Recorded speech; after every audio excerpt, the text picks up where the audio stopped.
হাজার কোটি টাকার মালিক সকালে 5 গ্রাম, দুপুরে 7 গ্রাম, রাতের বেলা 3 গ্রাম, মোটে 15 গ্রাম খায়। হাজার কোটি টাকার মালিক হয়ে লাভ কি হলো? আপনি খেতেই পারলেন না। একটা প্রশ্ন করি, শহরের মানুষ বেশি খায় না গ্রামের মানুষ বেশি খায়? ধনী বসবাস করে কোথায়? গ্রামে। গরিব মানুষ বেশি থাকে।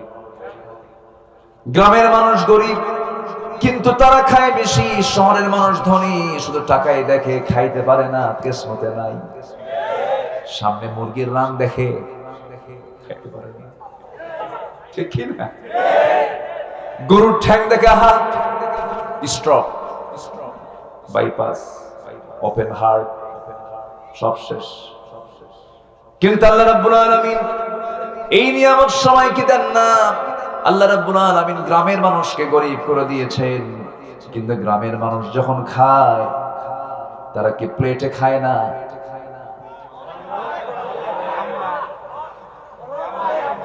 বোল নিয়ে খায়, ডিশ নিয়ে বসে, গামলা নিয়ে বসে। শহরের সেই ফাঁকিবাজি প্লেট যার তলা নাই, সোজা, এরকম আছে না? এটা আমি নাম দিয়েছি ফাঁকিবাজি প্লেট। মজা করে খাওয়া যায় না। গ্রামের মানুষের এই সমস্ত প্লেট দিয়ে বসায় না, বড় ডিশ নিয়ে বসে, গামলা নিয়ে বসে, বোল নিয়ে বসে। 1 কেজি চাল মেরে কয় পেটের 1 কোণা ভরল। হাল নিয়ে চলে গেল জমিতে, প্রচন্ড পরিশ্রম করলো, ভিটামিন ডি পেয়ে গেল, করোনা শহরের মানুষকে ধরে ফেললো। গ্রামের মানুষকে করোনা কি আমার কাছে পাত্তাই পায় না। আমার বন্ধুগণ, হালালের একটা আরাম আছে, হালালের একটা মজা আছে। হালাল খাবো, মজা পাবো, হারাম দিয়ে শরীর বানাবো, ওই শরীরে কখনো রোগ সারবে না। হালাল খাবার একটা নিয়ামত, হালাল খাবার একটা বরকত। ছোট্ট একটা ইতিহাস মনে পড়লো, সবাই নাম শুনেছেন। সৈয়দ আহমদ ইবনে হাম্বল একজন বড় ইমাম ছিলেন, নাম শুনেন নাই? সেই সৈয়দ আহমদ ইবনে হাম্বলের বাড়িতে বড় একজন ইমাম, ইমাম শাফিঈর দাওয়াত ছিল। তিনি বলছেন, আহমদ, আমি তোমার বাড়িতে একদিন দাওয়াত খেতে যাব, আমি তোমার বাড়িতে যাব একদিন। সেই দিনটা চলে আসলো। বুক ভরসা নিয়া ইমাম শাফিঈর দাওয়াত সৈয়দ আহমদ ইবনে হাম্বল যখন পেলেন, খুবই খুশি হলেন। কি খাওয়াবেন তাকে ব্যস্ত হয়ে পড়লেন। বাজারে গেলেন, সবকিছু সুন্দর করে বাজার করলেন, হালাল টাকার বাজার। বউকে বললেন, বউ আমার সুন্দর করে রান্না বান্না করো, আজকে আমার বড় ইমাম আসতেছে আমার বাড়িতে, আমার উস্তাদ আসতেছে আমার বাড়িতে, সুন্দর করে রান্না বান্না করবে আমার স্ত্রী। এই কথা বলে যখন স্ত্রীর হাতে যখন বাজারগুলো দেওয়া হলো, পর্দাশীলা নারীর রান্না, হালাল বাজারের, হালাল টাকার বাজারের রান্না, সুন্দর করে রান্না প্রস্তুত হয়ে গেল। ইমাম শাফিঈ চলে আসলেন, খাইতে বসলেন রাতের বেলা। যখন সামনে তাকে 3 থেকে 4 জনের খাবার দিয়েছে, সমস্ত খাবারগুলো তিনি একাই বিসমিল্লাহ বলে খেয়ে নিলেন। কিন্তু ইমানদার খাবে ভরা পেটে না খালি পেটে, একটু ফাঁকা রাখবে, ফাঁকা পেট রাখবে। মেডিকেল সায়েন্স বলে, সুস্থ যদি থাকতে চাও ভরা পেটে খাবে না, 1 ভাগ পানি, 1 ভাগ খাবার, আরেক ভাগ খালি, এটা রেখে দিবা। কোনোদিন তোমার পেটের কোনো পীড়া হবে না। আমার নবীর সারা জীবনের সুন্নাত, আমার নবী কখনো 1 বেলা পেট পড়ে কখনো খাবার খান নাই। কিন্তু ইমাম শাফিঈ করলেন কি, তৃপ্তি ভরে তিনি সব খাবারগুলো খেয়ে নিলেন। সঙ্গে সঙ্গে ইমাম শাফিঈর খাবার দেখে বাড়িওয়ালা সৈয়দ আহমদ ইবনে হাম্বল মেজবান, তার ছোট্ট একটা মেয়ে ছিল, সেই মেয়েটা তার খাবার দেখে মনে মনে চিন্তা করে, এটা আবার কেমন আল্লাহর ওলি, এত খায়, আমার বাপ তো এত খায় না। এরপরে রাত হয়ে গেল, বাড়িওয়ালা সৈয়দ আহমদ ইবনে হাম্বল মেয়েটাকে ডাক দিয়ে বলছে, মা শোনো, এই যে মেহমান আমাদের বাড়িতে আসছে, তার ফজরের সময় ওযুর প্রয়োজন হবে, ওযুর পানি তুমি একটু মা দিয়ে দাও তো, সামনে রেখে দাও, ঘরের সামনে রেখে দাও। রেখে দেওয়া হলো। গোটা রাত চলে গেছে, সকালবেলা হয়ে গেল। ছোট্ট মেয়েটা তার বাপকে ডাক দিয়ে বলছে, আব্বা আমি শুনেছি ইমাম নাকি বড় ইমাম, ইনি নাকি বড় আলেম, কিন্তু আমি গত রাত থেকে নিয়ে সকাল পর্যন্ত আমি অবজার্ভ করে দেখলাম আব্বা এই লোকটার মধ্যে বড় বড় আমি ভুল খুঁজে পেয়েছি। কি ভুল বলো বাবা, কি ভুল পেয়েছো তো বলো তো আমার আম্মা, কি ভুল পেয়েছো তুমি বলো। এক নাম্বার ভুল হলো সে এত খাইলো 3 জনের খাবার। এটা কেমন করে আল্লাহর ওলি হয়? নাম্বার 2, আপনি আমার বাবা, আমি আপনাকে দেখেছি মাঝরাত যখন হয়ে যায় আপনি নামাজে দাঁড়িয়ে যান, কিয়ামুল লাইল করেন, কিন্তু এই বড় আলেম গোটা রাত চলে গেছে, ওই যে বিছানায় মাথা রেখেছে, বালিশে মাথা রেখেছে, গোটা রাত চলে গেছে, সে 1 রাকাত নামাজও পড়লো না। ওযুর পানি দিলাম, ওযুর পানির জায়গায় রয়ে গেছে, কিন্তু তিনি নামাজটা পড়লেন ফজরের, কিন্তু ওযু ছাড়া পড়লেন। এই 3টা ভুল আমি তার সামনে গিয়ে বলবো আব্বা আপনি আমাকে অনুমতি দেন। আহমদ ইবনে হাম্বল বলছে, মা তুমি এই ভুলগুলো তোমার কাছে মনে হচ্ছে ভুল, কিন্তু এত বড় আলেম তো এত বড় ভুল করতে পারেন না, কেন আমি বলতেই যাব। ছোট্ট মেয়েটা করলো কি, চক্ষু আড়াল করে ইমাম শাফির সামনে গিয়ে যখন 3টা প্রশ্ন করবেন, ইমাম শাফি বলছে, মা কি প্রশ্ন করবে বলো। এই 3টা যখন প্রশ্ন করা হলো, ইমাম শাফি বলছে, মা এই 3টা প্রশ্নের জবাব আমি তোমাকে একটা একটা করে বলছি, শোনো মা। নাম্বার 1, আমি নাকি বেশি খাই। মা আমি কখনো পেট পুড়ে খাই না, তবে আজকে আমি একটু বেশি খাবার খেয়েছি, আমি টের পাই নাই, কেননা তোমার বাবার হালাল রিজিকের টাকা দিয়ে কেনা বাজার, আর তোমার মা পর্দাশীলা মা, সুন্দর করে পবিত্র একজন নারীর রান্না। আমি যখন খেতে বসলাম আমার কাছে মনে হলো যেন খাবারের উপরে নূর চমকাচ্ছিল, যেন মনে হচ্ছে বেহেশতের খাবার যেন আমি খাচ্ছি। আমি এমন বরকত পাচ্ছি, এমন নিয়ামত পাচ্ছি, আমার কাছে এটা ঔষধ মনে হলো, বরকত মনে হলো, এই জন্য বরকত মনে করে খেতে খেতে সব খাবার খেয়ে ফেলেছি মা। আমার বন্ধুগণ, হালাল খাবারের বরকত আছে না নাই? আসতে বলবেন না, আছে না নাই? যদি তা হয় মরিচ ভর্তা, তার মধ্যে বরকত দিয়ে দিবেন কে? আর যদি তা হয় হারাম বিরিয়ানি জর্দার কোনো দাম নাই। হারাম কোনো খাবার খাওয়া যাবে না, হারাম কোনো দিকে যাওয়া যাবে না, হারাম কোনো কাজের সঙ্গে সম্পর্ক রাখা যাবে না। যদি আজকের এই দুনিয়াতে আমরা যদি হারামকে না বলি, হালালকে হ্যাঁ বলি, আল্লাহ তাআলা সেদিন জান্নাতকে না, জাহান্নামকে না বলে জান্নাতকে তিনি হ্যাঁ বলে জান্নাতে দিয়ে দিবেন। যেরকম সুবহানাল্লাহ। সহজ হিসাব। কি হিসাব? সহজ হিসাব। আমি হারামকে না বলবো, আল্লাহ জাহান্নামকে না বলবেন। আমি হালালকে হ্যাঁ বলবো, আমি হালালকে পজিটিভ বলবো, আল্লাহ জান্নাতকে হ্যাঁ বলবেন। আমার আমল আল্লাহর ফলাফল, যেরকম সুবহানাল্লাহ। আমল করব আমি, ফলাফল দিবেন কে? আমল করব আমি, ফলাফল দিবেন কে? আল্লাহ তাআলা। আমার বন্ধুগণ, আমার নবীজি একদিন হাদিস বর্ণনা করতে নিয়ে বলছেন, আশআসা আবারা ইয়ামুদ্দু ইয়াদাইহি ইয়া রাব মাতামুহু হারাম মালবাসুহু হারাম খুদাই বিল হারাম ফান্না ইউস্তাজাবু লিযালিক। কোন এক উস্কো খুস্কো চুল বিকৃত হয়ে পড়ে আছে, উস্কো খুস্কো কাপড় চোপড়ে এলোমেলো, ধুলাই মলিন কোন বান্দা হাত দুটো উঁচু করে আকাশের দিকে তাকিয়ে বলছে, ইয়া রাব আমাকে মাফ করো। রাসূল বলছেন, মালবাসুহু হারাম, তার লেবাসটা হারাম, মাতামুহু হারাম, তার খাবারটা হারাম, খুদাই বিল হারাম, তার সবকিছু হারাম, ফান্না ইউস্তাজাবু লিযালিক, তার দোয়া আল্লাহ কেমন করে কবুল করবে? তার দোয়া তো কবুল হবে না। এই জন্য আল্লাহ রাব্বুল আলামিন বলছেন, বান্দা আগে পবিত্র খাবারটা তুমি খেয়ে নাও, এরপরে শুকর আদায় করো। কার? আসতে বলবেন না, কার? আল্লাহর। যে লোকটা সৎভাবে চলতে চায় সে আজকের দুনিয়াতে সে বোকা মানুষ। অফিসের কোন বড় অফিসার যদি সৎ হন, যদি ঘুষের কারবার না করেন, কোন হারাম কামাই যদি না করেন, সেই লোকটাকে অফিসের সমস্ত লোকেরা তাকে সেই জায়গা থেকে তাড়াতাড়ি ট্রান্সফার করার জন্য পাগলা হয়ে যায়। এই লোকের জন্য আজকে আমরা কিছুই করতে পারছি না, লোকটা দারুণ বোকা, আমাদেরও বোকা বানাতে চায়।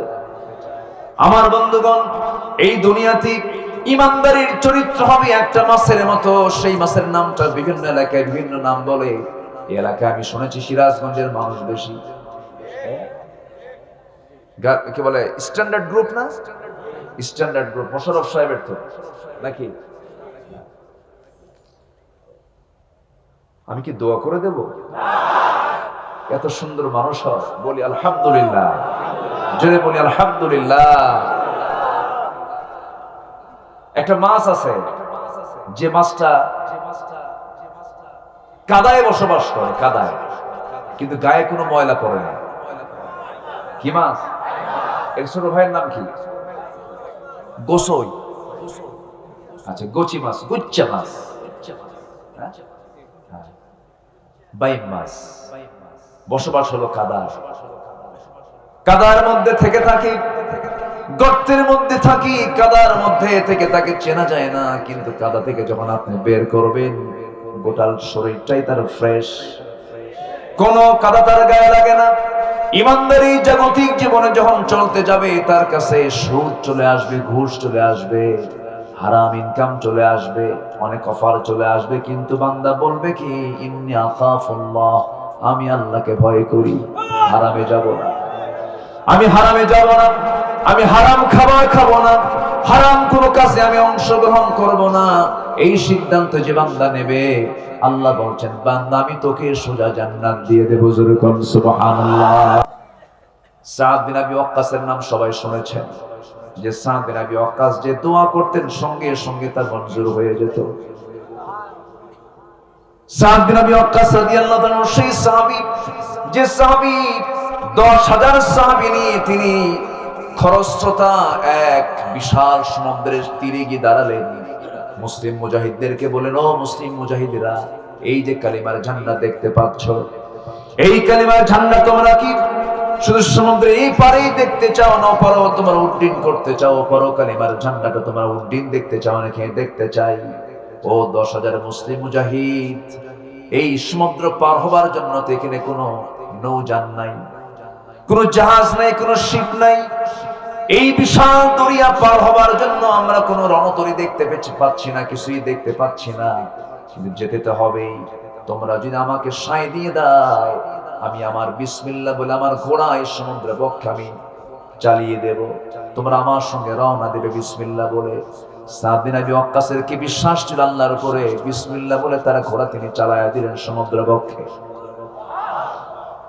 ইতিহাস সাক্ষী, সমুদ্র পার হলেন 10,000 মুসলিম মুজাহিদ নিয়া। যখন ওপারে চলে গেলেন, সমস্ত মুজাহিদদেরকে লক্ষ্য করে বলছেন, ও রাসূলুল্লাহর ও সাহাবীরা, আমরা যে সমুদ্র বক্ষ পার হলাম, সমুদ্রের বিশাল একটি পানি আমরা দরিয়া পার হলাম, এই দরিয়া পার হতে নিয়ে তোমাদের কোনো সামান এই সমুদ্রে নিক্ষেপিত হয়েছে নাকি, পড়ে গেছে নাকি, কারো কোনো কিছু হারাইছে নাকি? একজন এসে বলতেছি, আমাদের লিডার সেনাপতি সাদ বিন আবি ওয়াক্কাস, আমার হাতে একটা পানির মশক ছিল, পানির মশকটা পড়ে গেছে। সঙ্গে সঙ্গে বলছেন, হে সমুদ্র, দিনের পথের মুজাহিদের একটা সামান তোর হজম করার ক্ষমতা নাই, তাড়াতাড়ি ব্যাক করে দে। সমুদ্রে একটা ঢেউ জোরে ধাক্কা এসে কিনারে লাগলো, সেই ঢেউয়ের সঙ্গে সঙ্গে যার পানির মশকটা হেরে গিয়েছিল, তার হাতের উপরে আস্তে করে তার পানির মশকটা পৌঁছে গেল। দিনের পথের মুজাহিদের সামানের নিরাপত্তা দেওয়ার মালিক ওকে। সন্ধ্যা হয়ে গেল, সন্ধ্যা যখন হয়ে গেছে, সামনের দিকে বিশাল বড় জঙ্গল।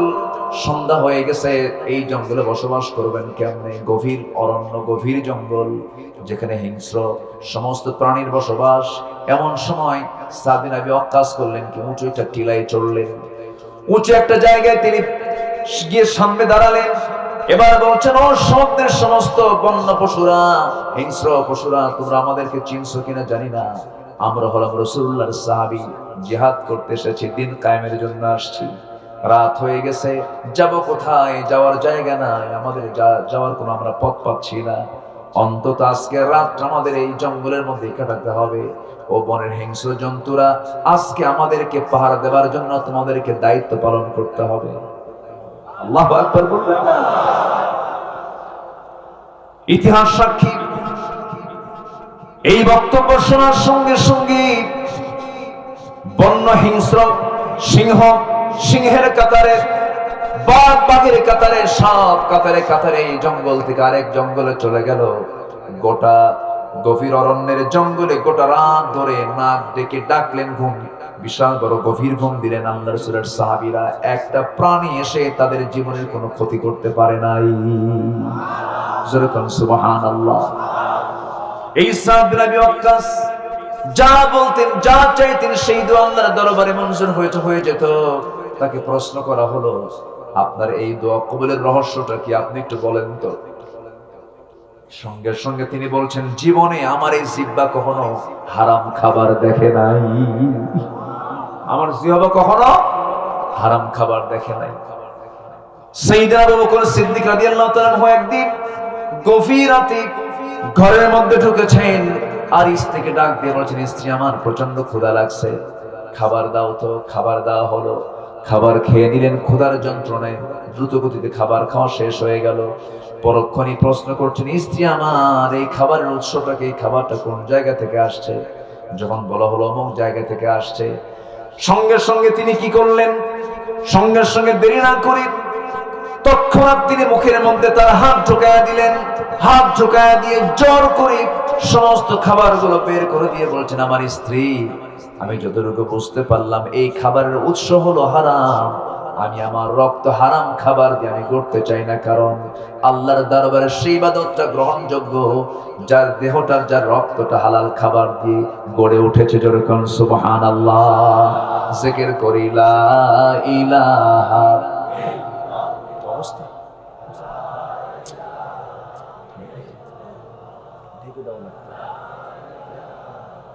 আরো জোরে লা ইলাহা, আরো জোরে লা ইলাহা, আরো জোরে লা ইলাহা।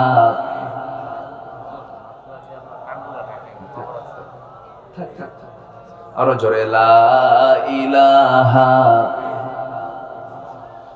লা ইলাহা ইল্লাল্লাহ মুহাম্মাদুর রাসূলুল্লাহ সাল্লাল্লাহু। আমি কি আলোচনা চালাবো? আমি দেখতেই পাচ্ছি না তো, আপনাদের এত কুয়াশা, সামান্য একটা জায়গা এটা ঢেকে ফেললেই এই প্রবলেমটা হতো, তাই না? অথবা এটা খুলে একটু এখানে দেন না, এটা খুলে একটা এখানে দেন, এখানে দেন, আমার এদিকে না আসো।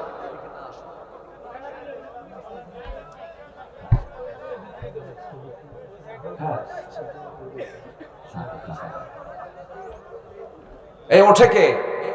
যে উঠবে তাকে ধরে ফেলেন। বসেন, বসেন। উঠতেছেন কেন?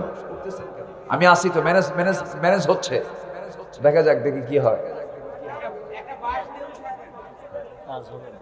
হবে না, এই যে এখানে দিলে ভালো হতো। এখানে দেন, এখানে সাথে দেন না, ওই লোকগুলো ওই দিকে যায়। এটা আমার দিকে তাকান, হ্যাঁ আমার দিকে তাকান। আমার সঙ্গে সবাই শেষ পর্যন্ত থাকতে রাজি আছেন তো সবাই ইনশাআল্লাহ? না, মাহফিল শুরু হয়েছে না হামাদুহু দিয়ে, শেষ হবে দোয়া দিয়া। কি হবে? কি দিয়ে শেষ হবে? দোয়া। বসে। বহু সময় তো আমরা জীবনে কত সময় আমরা অপচয় করেছি। দোকান, ইদানিং দেখবেন রাস্তার মোড়ে মোড়ে চায়ের দোকান আছে না, চায়ের দোকান, কত ঘন্টার সময় যে মানুষ নষ্ট করেছে চায়ের দোকানে। হ্যাঁ, আমি চায়ের দোকানের নাম দিয়েছিল গিবতখানা। কি খানা? গিবতখানা। আমরা এখানে বসেছি কোরআনের আলোচনা শোনার জন্য, কত বরকত এখানে, বলি আলহামদুলিল্লাহ। আমার দিকে তাকান এখন। তাহলে আল্লাহ তাআলা এখন সেকেন্ড আয়াতে বলছেন, আমি তোমাদের জন্য হারাম করে দিয়েছি, ইন্নামা হাররামা আলাইকুমুল মাইতাতা, মরা জিনিস, কোন মরা প্রাণীর গোশত খাওয়া যাবে? আসতে বলবেন না, যাবে। ঢাকা শহরে কিছু কিছু হোটেল আছে, কম দামে মরা মুরগি বিক্রি হয়। এরকম ব্যবসা করার লোক তো মনে হয় বাংলাদেশে নাই। এমনকি ঢাকার উত্তর অভিজাত কিছু হোটেলে কুত্তার কি আছে না নাই? নাম হচ্ছে আলহাস। নাম কি? আলহাস। আল্লাহ তাআলা বলছেন মরা প্রাণী খাওয়া হারাম, কিন্তু মুরগি আসে দেশের বিভিন্ন জায়গা থেকে, আসতিনি পিকআপেই মোটামুটি 20-30টা মরা মুরগি পড়ে থাকে, এটা আবার অর্ধেক মূল্যে বিক্রি করে মুসলমানকে খাওয়ায়। মুসলমান এরকম ইমানদার আমার দেশে আছে না নাই? ইমান আছে? ওর ইমান আছে নাকি?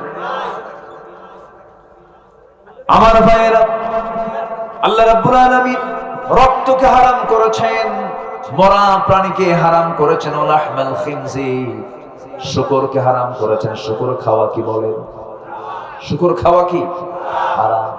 শূকর হারামের অনেকগুলো কারণ আছে। সবার নজর এখন ওই কাপড়ের দিকে। আমি তো লক্ষ্য করছি, কারণ এটা মানুষের সেন্স। আল্লাহ তাআলা এই সেন্সটা মানুষকে দিয়েছেন।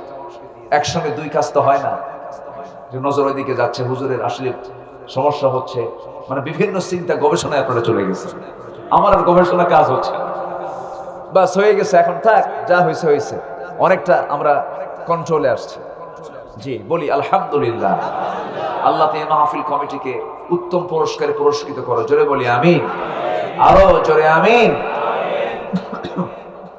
সম্মানিত ভাইয়েরা, শূকরের মাংস কেন হারাম? শূকরের মাংস হারামের বৈজ্ঞানিক কিছু বিশ্লেষণ আছে।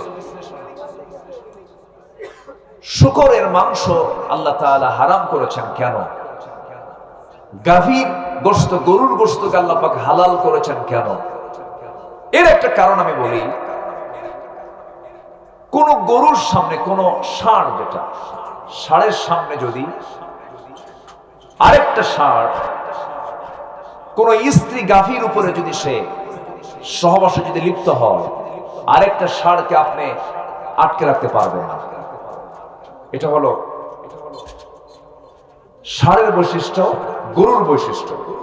আর শূকরের বৈশিষ্ট্য হলো, একটা শূকরের সামনে যদি আরেকটা শূকর স্ত্রী শূকরের উপরে যদি সে সহবাসে লিপ্ত হয়, পুরুষ শূকরের এতে কোনো প্রতিক্রিয়া নাই, ও টেরই পায় না, বোঝেই না। এই জন্য যারা শুয়ার খায়, ওদের চরিত্র ওই শুয়ারের মতো হয়। কথা কি বুঝতেছেন আপনারা? আরো কিছু কারণ আছে, বৈজ্ঞানিক অনেকগুলো বিশ্লেষণ আছে। এবং শূকরের মাংস আল্লাহ তাআলা হারাম করেছেন আরো বেশ কিছু কারণে। কারণ খোঁজার দরকার নাই। আল্লাহ তাআলা যেটা হারাম করেছেন, কোন যুক্তি দিয়া এটাকে হালাল করার কোন সুযোগ নাই। হারাম হারাম, এখানে কথা বলাও কি হবে? গুনাহ হবে, হারাম হবে। শূকরের মাংস খাওয়া হারাম। মাঝে সোয়াইন ফ্লু হলো, সোয়াইন ফ্লু হয়নি? আমেরিকার শিকাগোতে শেষ পর্যন্ত যে আমেরিকায় প্রচুর পরিমাণ শুয়ারের মাংস চলে, সেখানে শূকরকে হারাম করে দেওয়া হলো। শূকরের অপকারিতাই বেশি, এই জন্য আল্লাহ তাআলা শূকরের মাংসকে এখানে বিশেষভাবে উল্লেখ করে এখানে হারাম করে দিয়েছেন। আল্লাহ তাআলা এগুলো খাদ্যকে হারামের একটা লিস্ট করে দিয়েছেন। এরপরে বলছেন, তবে হ্যাঁ, আল্লাহ বলছেন فَمَنِ اضْطُرَّ غَيْرَ بَاغٍ وَلَا عَادٍ فَلَا إِثْمَ عَلَيْهِ। তবে হ্যাঁ, যে ব্যক্তি বাধ্য হবে জীবন বাঁচানোর জন্য, সেখানে আর কোনো উপায় নাই, নিরুপায় যদি হয়ে যায়, সেই ক্ষেত্রে সে যদি তার জীবন বাঁচার জন্য কিছু খায়, এতে কোনো গুনাহ, ফালা ইসমা আলাইহি, কোনো গুনাহ হবে না। কার দয়া বলেন? আসতে বলবেন না, কার দয়া? আল্লাহর দয়া। এখন প্রশ্ন হলো, হুজুর আপনি তো এগুলোর তালিকা বললেন, হারাম করে দিয়েছেন। এখন যদি আপনি প্রশ্ন করেন, হুজুর বিড়ি খাওয়াটা কি? আমার দেশে মানুষ বেশি বিড়ি খায় না ভাত খায়? বলেন, ভাত বেশি খায় না বিড়ি বেশি খায়? আচ্ছা, বিড়ি খায় না পান করে?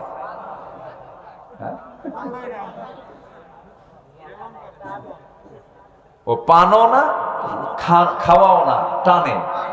কি করে?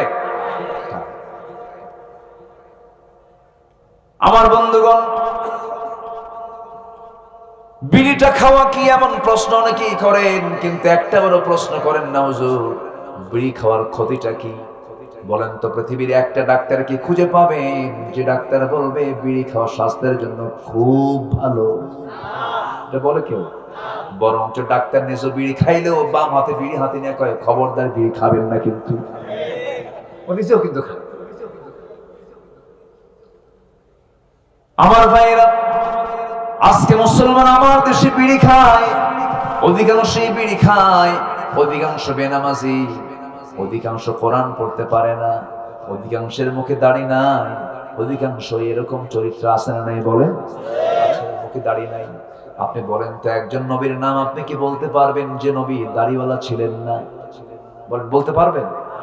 আদম থেকে শুরু করে আমার রাসূল পর্যন্ত লক্ষাধিক পয়গম্বর আল্লাহ রাব্বুল আলামিন পাঠিয়েছেন। প্রত্যেকটা পয়গম্বর ছিলেন দাড়িও ছাড়া না দাড়িওয়ালা, দাড়ি ছাড়া না দাড়িওয়ালা। আপনি কোন সুন্নতকে মানতে গেলেন আপনার দাড়ি রাখতে আপনার কষ্ট হয়? আমার বুকটা ফেটে যায় ভাই, জানেন কেমন করে? 60 বছর বয়স হয়ে গেছে, চামড়াগুলো কুচকে গেছে, টেনে টেনে তাও দাড়ি কাটে, বুড়া হবে না। চাচা আপনি দাড়ি রাখেন না কেন? তো বাবা আমাদেরকে একটু বুড়া মনে করলে আমাদের দাম দেয় না। দেখছেন কি চিন্তাতে, কি কি দর্শন, কি ফিলোসফার উনি। কিন্তু আপনি তো চিন্তা করলেন না, আপনার দাড়ির যে মুখের যে স্কিন আছে, মেডিকেল সায়েন্স বলছে যদি কেউ ঘন ঘন যদি দাড়ি শেভ করে স্কিন ক্যান্সার হতে পারে, ব্রেন ডিজিজ হতে পারে। যদি কোনো বান্দা ঘন ঘন শেভ করে তার চোখের জ্যোতি নষ্ট হয়ে যাবে। চোখের জ্যোতি নষ্ট হওয়ার যতগুলো কারণ আছে, অন্যতম কারণ হলো ঘন ঘন শেভ করা, দাড়িটাকে কেটে ফেলে দেওয়া। রাসূল বলেছেন, কাসসুশ শারিব ওয়া আফুল লিহয়া, মোচটাকে ছোট করো, দাড়িকে ছেড়ে দাও, বলেছেন মুহাম্মদ সাল্লাল্লাহু আলাইহি ওয়াসাল্লাম। কিন্তু আজকে দাড়িওয়ালা নেতা বেশি না মোচওয়ালা নেতা বেশি? মোচটা 2.5 ইঞ্চি হাইব্রিড জাতের, এত মোটা মোচ, আর পেটটা হলো 10 মাস সাইজের। এমন খাওয়া খাইছে, চেয়ারম্যান হওয়ার আগে, মেয়র হওয়ার আগে পেট পিঠের সঙ্গে লেগে থাকতো, কিন্তু চেয়ারম্যান যখন হলো পেটটা ফুলতে ফুলতে এত ফোলা ফুললো, ঈদের দিন কোলাকুলি হয় না, হয় পেটা পেটি, ঠিক কিনা? গরিবের লাউ থাকে মাথায় আর ধনীর লাউ থাকে পেটে। ধনীর লাউ কোথায়? আল্লাহ শান্তি দিবেন না, হারাম খাবেন, আরাম পাবেন না। হালাল জীবন আমরা গ্রহণ করব, জোরে বলি ইনশাআল্লাহ, জোরে বলি ইনশাআল্লাহ। আল্লাহ তাআলা শ্রমিকের দাম কম দিয়েছেন না বেশি দিয়েছেন? কম দিয়েছেন না বেশি দিয়েছেন? শ্রমিকের ঘামের মূল্য কে দিবেন? আমার নবী একদিন স্বামীকে, আল্লাহু আকবার, আমার নবী যে হাতটা খুলে দিয়ে বলছেন, ও আমি হলাম মুহাম্মদ সাল্লাল্লাহু আলাইহি ওয়াসাল্লাম। রাসূল বলছেন, আমি তোমার বন্ধু, আমি তোমার বন্ধু। ওই শশা বিক্রেতা চিৎকার মেরে মেরে সবাইকে জানিয়ে দিচ্ছে, দেখো বিশ্বনবী, আমি একজন সাধারণ মানুষ, আমাকে বলে আমি তার বন্ধু, আমি তার বন্ধু। যেরকম সুবহানাল্লাহ। শ্রমিকের হাত চেপে ধরে বলছেন, ও শ্রমিক, তোমার এই শক্ত হাত কখনো জাহান্নামে যাবে না। আল্লাহু আকবার বলেন। কিন্তু শ্রমিকের শর্ত হলো মালিককে ঠকানো যাবে না, আবার মালিকের শর্ত হলো কোন শ্রমিককে ঠকানো যাবে না। আমার দেশের শ্রমিকরা বেশি মাজলুম, আমার দেশের শ্রমিকের ঘাম ঝরানো টাকা দিয়া হাজার হাজার কোটি টাকার মালিক হয়, কিন্তু ন্যায্য বেতন মালিকরা শ্রমিককে দেয় না, ঠিক কিনা? জবাব দিতে হবে কার আদালতে? আসতে বলবেন না, কার আদালতে? আল্লাহর আদালতে। কথা অনেক আছে, এই জন্য আমার বন্ধুগণ, হারামকে আমরা ছাড়বো, হালালকে আমরা ধরবো, জোরে বলি ইনশাআল্লাহ। এক সাহাবী আমার রাসূলকে বলেন, হুজুর আমি বেশি ওয়াজ শুনবো না, আপনি আমাকে শর্ট কিছু ওয়াজ দিয়ে দেন। আমার নবীজি বললেন, সাহাবী তুমি কি আমল করতে চাও বলো, হুজুর আপনি যে আমলগুলো শেখায় দিবেন। রাসূল বললেন, তুমি কি আমল নিজে করো আগে বলো। তিনি বলছেন, ইদা সাল্লাইতুল মাকতুবাত, আমি যদি 5 ওয়াক্ত নামাজ পড়ি, ও সুমতু রমাদান, রমজান মাসে রোজা রাখি, ওয়া হালালতুল হালাল, হালালকে হালাল জেনে হালাল হালাল জীবন যদি গ্রহণ করি, ওয়া হারামতুল হারাম, হারামকে হারাম জেনে যদি হারামটাকে বর্জন করি। হুজুর ওয়ালাম আযিদ আলা যালিকা শাইআন আদখুলুল জান্নাতা ইয়া রাসূলুল্লাহ, এই 4টার বাইরে আমি কোনো কিছুই করব না, আমি কি জান্নাত পাবো নাকি? রাসূল বলেন, নাআম নাআম নাআম, বান্দা তুমি অবশ্যই জান্নাত পেয়ে যাবে, জান্নাত পেয়ে যাবে। জোরে বলুন সুবহানাল্লাহ।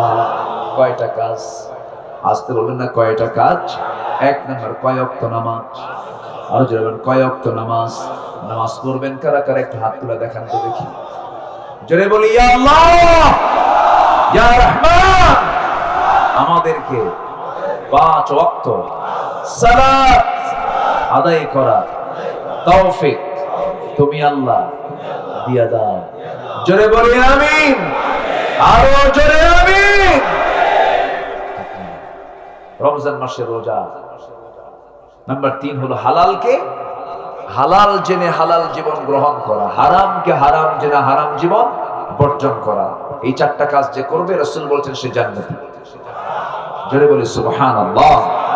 কিন্তু অধিকাংশ মানুষ ধরা খাবে হলো হালাল সে খাইছে কি। অধিকাংশ মানুষ ধরা খাবে কোথায়? তার হালাল ঠিক আছে কিনা। আমার দিকে তাকান। এখন সেকেন্ড আয়াতের দিকে আমি আবার চলে যাচ্ছি, থার্ড আয়াতের দিকে, কারণ সময় কম তো। আমি আর যদি সময় নেই, আমাকে সময় দেবেন তো নাকি? কেউ তো শেষ করতে বলেন, কি করবে?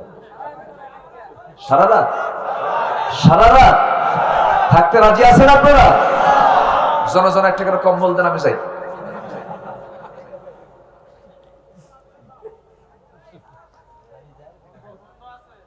জি, আল্লাহ রাব্বুল আলামিন এবার ওখান আমি কিন্তু শুরু করেছি ইয়া আইয়ুহাল্লাযীনা আমানু দিয়ে। হে ইমানদারেরা, আল্লাহ তাআলা ডাক দিয়ে বলছেন, প্রথমে বলছেন ভালো কিছু খাও, হালাল কিছু খাও, আমার শুকর আদায় করো। আমার বন্ধুগণ, যদি আপনি বলেন হুজুর হারাম না খেলে তো পরিবার চলে না, আমার বন্ধুগণ হারাম না খেলে পরিবার চলে না, এই কথাটা ইমানদারের কথা না জালিমের কথা? কার কথা বলেন? জালিমের কথা। আমার বন্ধুগণ, হারাম নিয়ে আপনি কোনো আরাম পাবেন না। এই পৃথিবীতে খাদ্যের যদি কোনো সমস্যা ফিল করে, একমাত্র বান্দাই ফিল করে। পৃথিবীর কোনো প্রাণী কিন্তু না খেয়ে থাকে না। পৃথিবীর কোনো প্রাণী কি না খেয়ে থাকে নাকি? একটা ছোট্ট বাবুই পাখি ছোট্ট বাসা থেকে বের হয়, সকালবেলা শূন্য পেটে, বিকেল বেলা ভরা পেটে চলে আসে, তার কোনো খাদ্য গুদাম নাই। বাবুই পাখির নাম শুনছেন না? কি সুন্দর তার বাসা। বাবুই পাখির বাসা বেশি মজবুত না আমার বাড়ির, আপনার বাড়ি বেশি মজবুত বলে? কার বাসা বেশি মজবুত বলে? বাবুই পাখির বাসাটা মজবুত বেশি। এত সুন্দর বাসা সে বানায়, কি সুন্দর তার আর্কিটেকচার ডিজাইন, কি সুন্দর তার ইঞ্জিনিয়ারিং প্ল্যান। ছোট্ট একটা মাথা, সেই মাথার ভিতরে আবার সেই মগজটা আছে মোটর দানার চেয়েও ছোট। এই ছোট্ট মাথার ছোট্ট ব্রেন দিয়ে এমন সুন্দর বাসা সে বানায়। লক্ষ লক্ষ সমস্ত দুনিয়ার সমস্ত ইঞ্জিনিয়ার, আর্কিটেকচার ইঞ্জিনিয়ার আপনি এক জায়গায় করেন, কোন ইঞ্জিনিয়ার, আর্কিটেকচার ইঞ্জিনিয়ার একটা বাবু কি বলে বাবুই পাখির বাসার মতো একটা বাসা একটা ইঞ্জিনিয়ার বানাতে পারবে না। জোরে বলুন সুবহানাল্লাহ। কি সুন্দর বাসা বানালো। সেই বাসার ভিতরে ড্রয়িং রুম আছে, ডাইনিং রুম আছে, কমন রুম আছে, ড্রয়িং রুম আছে, মাস্টার বেড আছে, কমন রুম আছে। যখন কোনো বাবুই পাখি অতিথি হয়ে ওই বাসার মধ্যে যখন ঢুকতে যায়, কলিং বেল আছে, সালাম দিয়ে ভিতরে ঢোকে। এরপরে পুরুষ বাবুই পাখি ভিতর থেকে চলে আসে, ঠোঁটের সঙ্গে ঠোঁট মিলায় দিয়া বলে, দোস্ত বেড়াতে আসছো, ভিতরে যাওয়া যাবে না, এখানে বসো, ভিতরে বউ শুয়ে আছে। ওয়ালাহু আসলামা মান ফিস সামাওয়াতি ওয়াল আরদি তাওআ ওয়া কারহা। সমস্ত প্রাণীর আত্মসমর্পণ আল্লাহর কাছে, কোনো সন্দেহ ছাড়া তারা আল্লাহর জিকির করে। লাকিন লা তাফকাহুনা তাসবিহাহুম, তাদের তাসবিহ তোমরা বোঝো না, তাদের জিকির তোমরা বোঝো না। সমস্ত প্রাণী আল্লাহর আইন কানুনকে মেনে চলে। তারা তাদের রিজিক নিয়ে কোনো টেনশন করে না। কোনো প্রাণীর রিজিক নিয়ে কোনো টেনশন নাই। পৃথিবীর কোনো প্রাণীর খাদ্য গুদাম নাই, শুধু খাদ্য গুদাম কার আছে? মানুষের। মানুষের খাদ্য গুদাম ছাড়া কোনো প্রাণীর খাদ্য গুদাম নাই। জলভাগের যে যত প্রাণী আছে, স্থলভাগের কত প্রাণী আছে, কোন প্রাণী খাদ্য গুদামজাত করে না। মানুষ খাদ্য গুদামজাত করার পরেও মানুষের খাদ্যের সংকট আছে না নাই? এই সংকট তৈরি করেছেন আল্লাহ না মানুষ? বলেন, সংকট তৈরি করছে কারা? তারা কি মানুষ ন মানুষ? মানুষ ন মানুষ। খাদ্যের দাম যারা বাড়ায়, কৃত্রিম সংকট তৈরি করে, সিন্ডিকেট তৈরি করে, খাদ্যের দাম বাড়ালো, জিনিসের দাম যারা বাড়ালো, অকল্পনীয় ভাবে ইহতিকার করে গুদামজাত করে যারা বাড়ালো, রাসূল বললেন তারা জাহান্নামী, তারা জাহান্নামী। তাদের এটা হালাল না হারাম? হালাল না হারাম? আমার ভাইয়েরা, এই জন্য বলছি, শুরুটা করেছি হালাল জীবন গ্রহণ করব আমরা, হালাল জীবনে আমরা ফিরে আসব। মানুষ না খেয়ে মরে না, মানুষ খেয়ে মরে না, না খেয়ে মরে। বলেন, খেয়ে মরে না, না খেয়ে মরে? খেয়ে মরে, না খেয়ে কিন্তু মানুষ মরে না। আমার বন্ধুগণ, একটা ফকিরেরও দিন চলে যায়, আবার ধনীরও দিন চলে যায়। আল্লাহর কাছে চাইতে হবে, আল্লাহ আমার জন্য প্রশান্তিময় দিল বানিয়ে দাও, আমার দিলে প্রশান্তি দিয়ে দাও। বসুন্ধরা গ্রুপের একজন বড় কর্মকর্তা হঠাৎ একদিন আমার সঙ্গে তার দেখা, কোন একটা প্রোগ্রামে দেখা হলো। বলল, হুজুর আমার এমন একটা রোগ ছিল, যে রোগের নামটা এমন জটিল, আমি বাঁচার জন্য আমার কোনো কামনা হতো না, আমি বারবার মরতে যেতাম, আত্মহত্যা করতে যেতাম। সিঙ্গাপুর ঘুরেছি, গোটা ভারত ঘুরেছি, গোটা দুনিয়ার সমস্ত ডাক্তারকে দেখানো শেষ, আমার অসুখ সারে না। কিন্তু হুজুর আমি আপনার কাছ থেকে একটা বয়ান শুনেছি, বলতেছে হুজুর আপনার একটা ওয়ার্ড, একটা লাইনের বক্তব্য আমার সমস্ত রোগ সারিয়ে দিয়েছে। সেটা হলো কি বলেন তো, আপনি আমাকে বলেন। তিনি বলতেছেন, আপনি বলেছেন একটা আলোচনায়, একজন ইমানদার কখনো হতাশ হতে পারে না, হতাশা ইমানদারের মুখ থেকে কখনো বের হতে পারে না। হতাশা আল্লাহর পক্ষ থেকে আসে না, হতাশা আসে শয়তানের পক্ষ থেকে। হতাশা যে শয়তান থেকে আসে, এই কথাটা আমার বুকে ধাক্কা লেগে গেল। এই চিন্তা যখন মাথায় ঢুকেলাম, শয়তান থেকে হতাশা চলে আসে। দেখলাম হুজুর দিনে দিনে আমি দেখি এই কথাটা মনে করতে করতে আমার কাছ থেকে ওই রোগটাই বিদায় হয়ে গেছে। সঙ্গে সঙ্গে বললাম, ভাই রে, এই ওয়াজটা আমার নয়, এই ওয়াজটা মূলত কার? আসতে বলবেন না, কার? ফালা তাহিনু ওয়ালা তাহজানু, ফালা তাহিনু ওয়ালা তাহজানু। কার কথা? আল্লাহর কথা। আমার বন্ধুগণ, এই দুনিয়াতে আমি সংক্ষিপ্ত সময়ের জন্য চলে আসছে, যে কোনো সময় চলে যাব। ঈমানটাকে টিকে রাখতে হবে, ঈমানকে কখনো ধ্বংস করা যাবে না। সম্পদ আপনার আসবে যাবে, কিন্তু ঈমানটা ধ্বংস যদি আপনি করে ফেলেন, সম্পদের জন্য দুনিয়ার মোহে যদি পুরো সম্পদ ঈমানটা যদি নষ্ট করে ফেলেন, মাত্র ক্ষমতার লোভে ঈমানকে বেঁচে খায় এমন লোক আছে না নাই? বলেন, আসতে বলবেন না, আছে না নাই? যুবকরা সাবধান থাকো, ওই সমস্ত নেতৃত্বের মুখে জুতা মারো যে নেতৃত্বে নামাজ নাই, যে নেতৃত্বে আল্লাহর দ্বীন কায়েমের আন্দোলন নাই, যে নেতৃত্ব মানতে গিয়ে তোমাকে তোমার হাতে অস্ত্র তুলে দেয়, যে নেতৃত্বে তোমার হাতে ইয়াবা তুলে দেয়, যে নেতৃত্ব তোমার হাতে একজন নারীকে তুলে দেয় জিনা করার জন্য, ওই সমস্ত নেতৃত্বের মুখে আমরা জুতা মারি, থুতু মারি। রাজি আছেন কারা কারা? হাত উঁচু করে দেখান মুসলমান।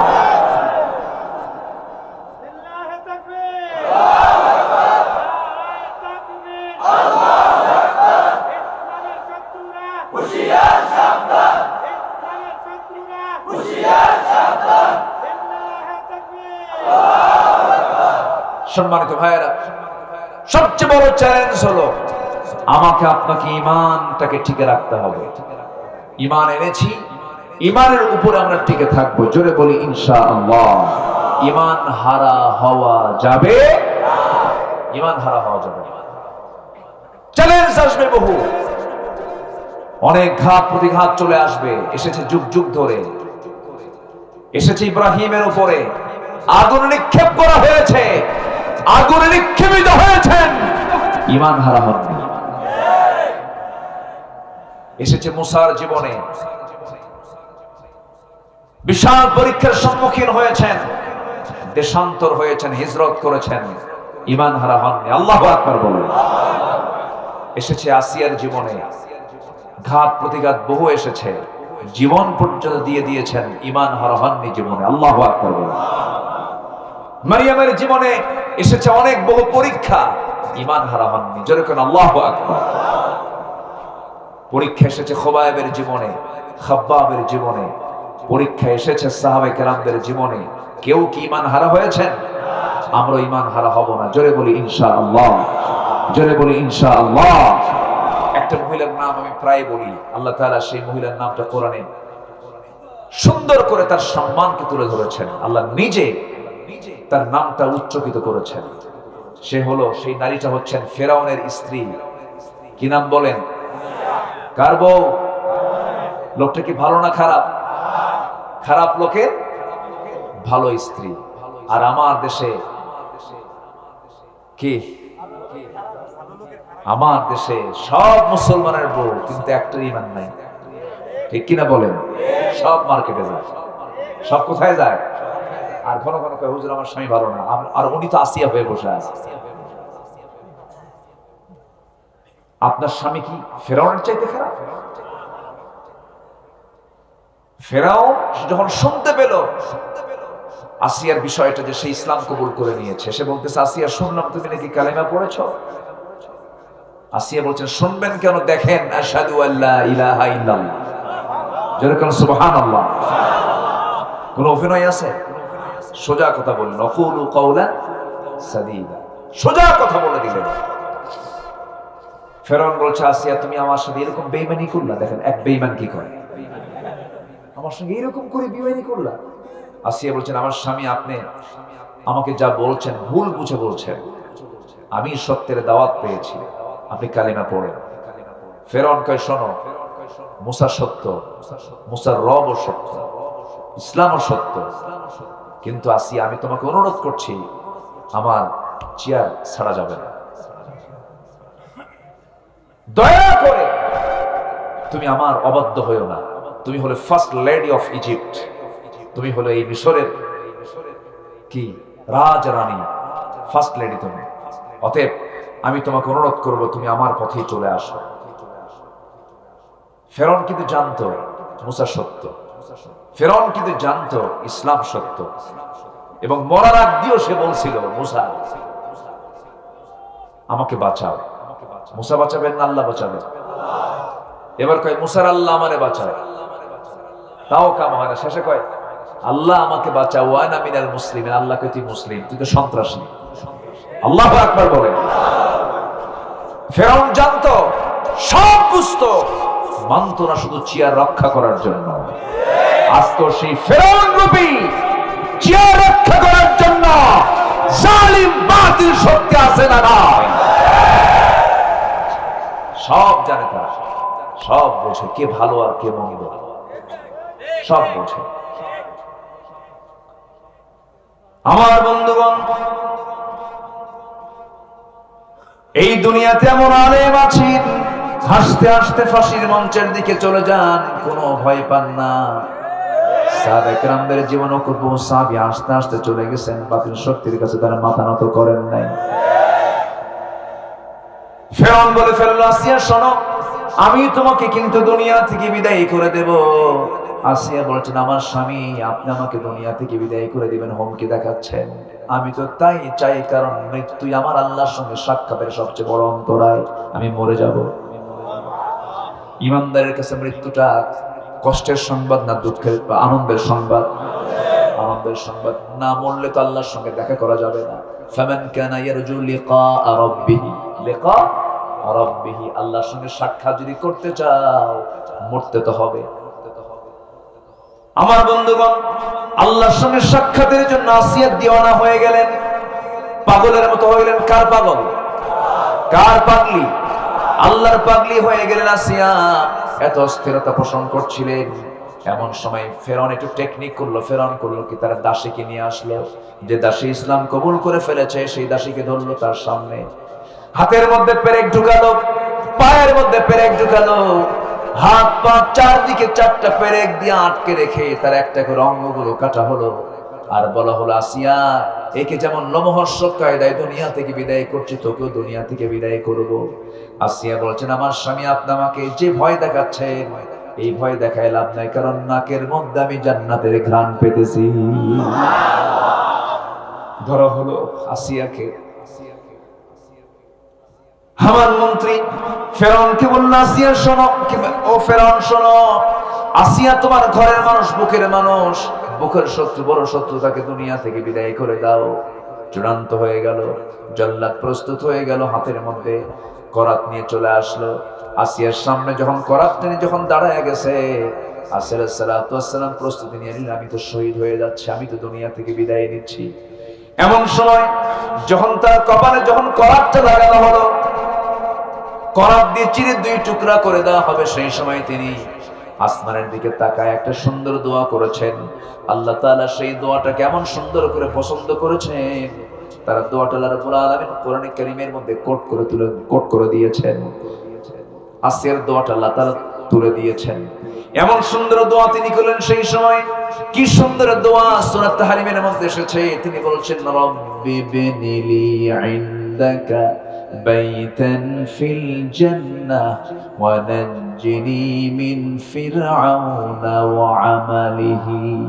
আল্লাহ তুমি আমার জন্য বানায় দিবা বাইতান, একটা ঘর, ফিল জান্নাহ, জান্নাতের মধ্যে।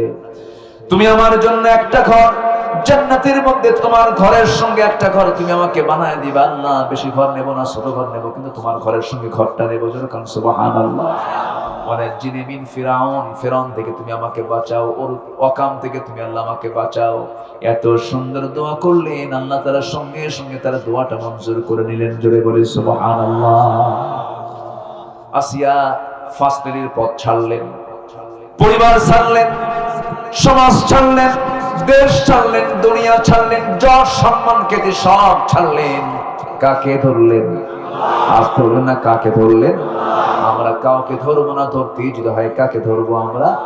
ওয়াতাসিমু বিহাবলিল্লাহি জামিআ, তোমরা আল্লাহর রজ্জুকে শক্ত করে ধরো। যারা আল্লাহ আছে তার কোনো ভয় নাই, আল্লাহ যারা আছে তার কোনো ভয়। আল্লাহ আমার রব, এই রবি আমার সব। বলেন, আল্লাহ আমার রব, এই রবি আমার সব। দমে দমে তনু মনে তারি অনুভব। আল্লাহ আমার রব, এই রবি আমার সব। তোমার মদদ পেলে আমি আর না কিছু চাই, তোমার প্রেমের অনয় আমি কি দিয়ে নে ভাই। যার হয়েছ তুমি তার নেই যে পরাভব, নেই যে পরাভব। বলেন, আল্লাহ আমার রব। আল কোরআনের পথ, এই পথই আসল পথ। আল হাদিসের পথ, এই পথই আসল পথ। অন্য পথে অন্য মতে নেই যে রহমত। আল্লাহ আমার রব, এই রবি আমার সব। আল্লাহ আমার রব, এই রবি আমার সব। আল্লাহ কবুল করুন। জোরে বলি আমিন, আরো জোরে আমিন। আমি কি 3 নম্বর আয়াতে যাব? তাও যাব? আল্লাহ তাআলা এবার বলছেন, ইন্নাল্লাযীনা যারা ইয়াকতুমুনা, আড়াল করবে, গোপন করবে, মা আনজালাল্লাহ, আমি যা নাজিল করেছে, মিনাল কিতাব, কিতাবে, এবং ওয়াশতারুনা বিহি সামানান কালীলা, যারা এগুলোকে অল্প মূল্যে যারা বিক্রি করবে, অর্থাৎ বিক্রিত করবে, যারা যারা ইমানকে কেনা বেচা করবে, এমন ধরনের লোক আমার দেশে আছে না নাই? জান্নাতি বেচে দেয়, আছে না? জান্নাত বেচে দেয়। নিজের খবর হবে জান্নাত না জাহান্নাম, সেই খবরই নাই, জান্নাত বেচে দেওয়ার সাথে আছে না নাই? আচ্ছা, চাটু মারতে থাকেন। এত তেল মারে আমার দেশের মানুষ, ওরে বাপরে বাপ, তেল মারতে মারতে তেল অভাব। তেলের দাম কেমনি বেশি হয়েছে নাকি? আমার দেশে কি আপেল গাছ আছে? আপেল কিন্তু নাই। আমার দেশে শুধু শুধু সরিষার তেলই হয়, সরিষার গাছ আছে, এই জন্য তেল বেশি, খালি তেল মারে। এক একটা আপেল গাছ থাকলে পরে না হয় বৈজ্ঞানিক নিউটন তৈরি হতো। আপেল কেন নিচে পড়লো, কেন উপরে গেল না, চিন্তা করতে করতে বিজ্ঞানী কি জানেন না আপনারা? নিউটন মাধ্যাকর্ষণ শক্তি আবিষ্কার করলেন। তো এখন তো আর আমার দেশে তো আর আপেল নাই, আছে তেল, খালি তেল মারে। রাসূল বলেছেন, কারো সামনে কারো প্রশংসা করলে তার মুখে মাটি মেরে দাও। আছে না? আছে না? মানুষের সামনে মানুষ প্রশংসা একদম মানে এত তেল মারে, যে খুশি হয় ও আরেক সো।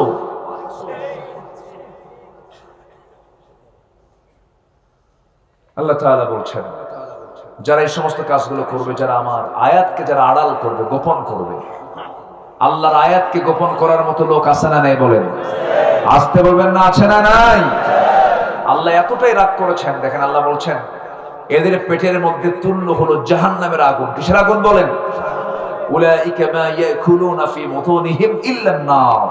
এবং আল্লাহ বলছেন ওয়ালা ইউকাল্লিহুমুল্লাহু ইয়াওমাল কিয়ামা, আল্লাহ তাদের সঙ্গে কিয়ামতের দিন কোনো কথাই বলবেন না, কোনো কথাই নেই। যা ওয়ালা ইউযাক্কিহিম, তাদের কোনো সংশোধন করে দিবেন না। এটা কি মুহাব্বতের কথা না রাগের কথা? এর সঙ্গে আরেকটা আয়াত আমি যোগ করে দিই, সূরা আরাফ আয়াত নাম্বার 40। এখানে আরো ভয়ঙ্কর কথা, এই আয়াতটা পড়লে আমার খুব ভয় লাগে।